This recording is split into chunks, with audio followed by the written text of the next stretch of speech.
जब मैंने आहिस्ता आहिस्ता से अपनी आंखें खोली है ना, तो तब उन्होंने मुझे कवर के अंदर फेंक दिया। प्यारे दोस्तों, अस्सलाम वालेकुम। दोस्तों, एक ऐसा वाकया जिसमें एक औरत को डॉक्टर मरा हुआ घोषित कर देती है और उस औरत के परिजन भी उस औरत का नमाज जनाजा अदा करके उसे दफना भी देती है। फिर 8 साल बाद वह औरत वापस जिंदा होकर वापस आ जाती है। आइए पूरी सच्चाई उसी औरत के मुंह से सुनते हैं। आपका? कवल। अच्छा कंवल, मुझे ये बताइएगा कि आज से 8 साल पहले आप फोत हो गई थी। जी बिल्कुल, मैं 8 साल पहले फोत हो गई थी इसी कब्रिस्तान में। मेरी कब्र भी खोद दी थी उन्होंने। कहानी ये थी कि मैं मतलब काफ़ी ज़्यादा परेशान थी। अपने हमारे घर है उसमें तकरीबन 3-4 कमरे हैं, ठीक है। और लास्ट वाला कमरा बहुत बड़ा है, उसमें मैं लेटी हुई थी। तो घर वालों की बहुत परेशानी थी, मैं उसमें लेटी हुई थी। और कुछ घर में थे मगर कुछ ना तैयारी कर रहे थे कहीं जाने के लिए, ना कहीं रिश्तेदारों के घर जाने के लिए तैयारी कर रहे थे। तो मैं लेटी लेटी ना पहले तो रोने लग गई। हमारे घर में ना बल्ब लगे हुए एनर्जी सेवर, तो जैसे बंदा रोते रोते एक जगह पर नज़र उसकी टिक जाती है, मेरी ना वो टिक गई नज़र। तो कभी वो ना जल रहा था, कभी बुझ रहा था, कभी जल रहा था, कभी बुझ रहा था। मैंने ना इस चीज़ को नोट ही नहीं किया क्योंकि मैं तो रो रही थी, घर वालों की परेशानी थी, अम्मी की वजह से थोड़ी सी थी। तो मैं चुप करके लेटी हुई थी, रो रही थी काफ़ी ज़्यादा। एकदम से ना जैसे कहते हैं ना कमरे में बिल्कुल अंधेरा आ जाता है। बल्ब जो था ना पहले तो ऑन ऑफ हो रहा था, बिल्कुल ही फिर बंद हो गया। तो मैं ना जब देखा ना बल्ब बंद हो गया, कमरे में बिल्कुल अंधेरा चला गया। मैंने कहा शायद लाइट चली गई है, ऐसे होता है। अच्छा मैं फिर लेटी रही हूँ, उठ के ये नहीं कहा कि मैं भाई जाऊँ बाहर देखूँ, लेटी रही हूँ मैं कमरे में ना। तो एकदम से कमरे में इस तरह की कहते हैं अंधेरा था ना, इस तरह का अंधेरा था कि जैसे वाकई मैं कब्र के अंदर हूँ। तो मैं थोड़ा सा उठने की कोशिश कर रही थी पर नहीं, पर एकदम से ना घबराहट सी हुई है। पाँव के तरफ इतना सेक था ना कि जैसे आग नहीं लग जाती पाँव में, इस तरह सेक था।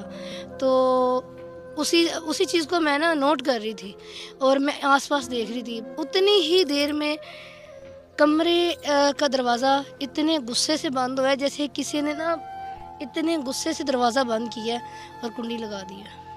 अब कुंडी की तो आवाज़ तो ज़ाहिर बात है आ ही जाती है ना, पर इतना मुझे लग रहा था कि कमरे में मैं भी हूँ और कोई और भी है। जब कुंडी लगी है, ठीक है, मुझे पता लग गया कमरे में कुंडी लग गई है। मैं फिर भी उठने की कोशिश कर रही हूँ कि मैं भी उठूँ थोड़ा बहुत, पर नहीं उठ सक रही थी, मैं बिल्कुल ही नहीं उठ सक रही थी। बस यकदम से जैसे बंदा एक सांस लेता ना, उसके बाद मुझे कोई पता नहीं लगा मैं कहाँ हूँ कहाँ नहीं हूँ, कोई होश ही नहीं थी मुझे। कमरे से कमरा का दरवाज़ा जो था ना वो तोड़ के बाहर निकाला गया था और इस कदर मतलब तोड़ा था ना जैसे चूरा, एक तो दरवाज़ा तोड़ते हैं ना वैसे नहीं तोड़ा था। कमरे का दरवाज़ा इतना ज़्यादा भारी हो गया था ना जैसे दीवार नहीं बन जाती, वरना दीवार को 7-8 बंदे लगा के तोड़ रहे हैं, इस तरह वो चूरा चूर दरवाज़ा करके तोड़ के और मुझे उठा के डॉक्टर के पास लेके गए हैं। तो मेरे मतलब रिश्तेदार भी आ गए थे कि भाई उसकी तबीयत ख़राब है, ये क्या है किस तरह नहीं, वो भी साथ इकट्ठे हुए हुए थे। उन्होंने पूछा डॉक्टर से कि भाई ऐसे ऐसे ना ये बेहोश हो गई है। तो 2-3 डॉक्टर ने चेक किया, तसल्ली से ऑक्सीजन भी लगाई, फिर वो जो ECG करते हैं दिल की वो भी की। उन्होंने कहा इसको आप ले जाइए, फोत हो गई है। हाँ बिल्कुल बेहोश थी, मुझे पता ही नहीं था, मैं बिल्कुल बेहोश थी। उसके बाद का नहीं, मुझे डॉक्टर के पास लेके गए तब भी नहीं पता था। फिर मुझे वो जब डॉक्टर ने जवाब दे दिया फिर मुझे घर लेके आए हैं। घर लाके उसी ही बेड के ऊपर उसी कमरे में दोबारा मुझे लटा दिया है और आके सारे रिश्तेदारों को जैसे फ़ोन करते हैं, कॉल वगैरह कर दिए हैं। और जो हमारी घर के पास ही मस्जिद है, तो वो हमारे जो कारी साहब जिनके पास मैंने कुरान पाक पढ़ा, उनको ही जाके कहा गया कि भाई कंवल ऐसे फोत हो गई, आप ऐलान कर दें। तो उनको तो यकीन नहीं हो रहा था कि भाई अच्छी भली तो ये घर में रहती है, पढ़ने आती। कल मैं उनके पास पारा पढ़ने के लिए गई थी और उसके बाद जब उन्होंने ऐलान वगैरह किया, ऐलान करने के बाद मोहल्लेदार इकट्ठे हो गए, फ़ोन कर दिए, रिश्तेदार इकट्ठे हो गए। तो जब सब इकट्ठे हो गए और फिर मेरा नमाज़ जनाज़ा भी हुआ, नमाज जनाज़ा भी हो गया मेरे हस्बैंड भी साथ, मेरे घर वाले भी, मेरे माँ बाप सब, और जितने मोहल्ले के लोग थे ना तकरीबन 800-900 बंदा था। बहुत तादाद बंदों की थी। ज़ाहिर बात है कि जवान लड़की यंग फोत हो जाना फिर, और हम लोग ना वैसे भी मोहल्ले में ना सब हमें जानते हैं, तो मोहल्ले में सब जानते हैं मेरे वाला साहब को, जिसको पता लगता था वो आ जाते थे कि भाई उनकी जवान बेटी फोत हो गई है। जो कब्रिस्तान, इसी कब्रिस्तान में आप देख सकते हैं। और जो उसी कब्र के पास हम बैठे, यही कब्र मेरी है, उसी कब्र के पास मैं बैठी हुई हूँ। तो मुझे यहाँ लाया गया और ला के कारी साहब भी साथ थे। उन्होंने जो होती है जिस पे डालते हैं कब्र के अंदर, ठीक है, वो चटाई भी उनके पास थी, हाँ जी, तो उसके ऊपर फूल वगैरह भी थे, कारी साहब भी साथ थे। तो ये जो यहाँ का वो जो नहीं तो जो कपड़े वगैरह देखभाल करता है, हाँ जी, वो भी थे साथ ना।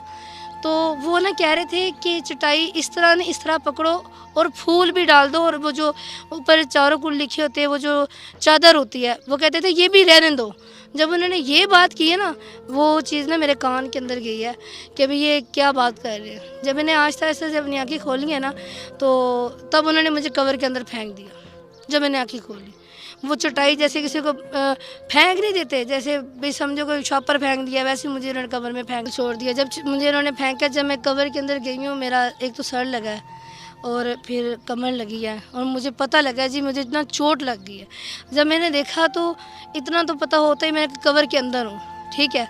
और बड़ी मुश्किलों से जब उन्होंने मुझे फेंका ना, तो मैं रो रही थी। ये होता नहीं कि बंदा आवाज़, मेरे में हिम्मत नहीं थी आवाज़ की, और मैं कवर के अंदर थी। मैं बड़ी मुश्किलों से ना, आपको पता कवर कितनी डूंगी होती है, बाहर तो आ ही नहीं सकते, तो बड़ी मुश्किलों से ना मैंने, जैसे कहते हैं भाई, वो कफन सारा मैंने पहना हुआ था, ठीक है, वो कफन मैंने थोड़ा सा भी नीचे किया, वो थोड़ा सा यहाँ तक बांध के अपने बाजू लगा ले, तो भाई बहुत ही मुश्किल से पाँव लगा ले, जैसे कहते हैं ना एक कुएं से बाहर आना, मैं वैसे आई।